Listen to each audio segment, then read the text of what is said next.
ধূপকাঠি এনে দেবো, দাঁড়ান এনে দিচ্ছি, আপনি মন্ত্রটা বলে নিন।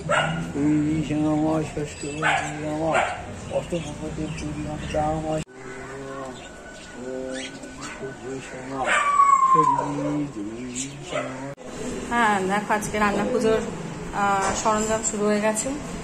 এখানে আজকে রাত্রেই রান্না হবে, তো এখানে সমস্ত কিছু ভাজা, প্রচুর রকমের ভাজা হয় দেখছি আমি।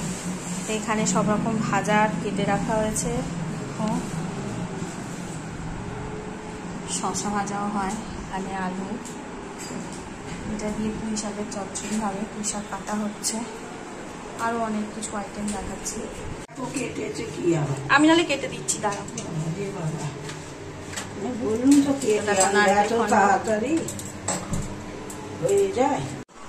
তো এখানে চালতার চাটনিটা হয়ে গেছে, এখানে চিংড়ি মাছের টক।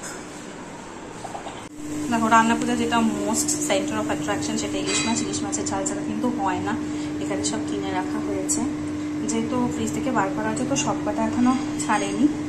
আর এখানে সব মাথা, এই মাথাগুলো দিয়ে পুঁই শাক হবে। এবার এখানে চিংড়ি মাছ ভাজা হচ্ছে, চিংড়ি মাছের ডালও হবে। এখানে ডাল হচ্ছে, খেসারের ডাল হয় রান্না পুজোয়।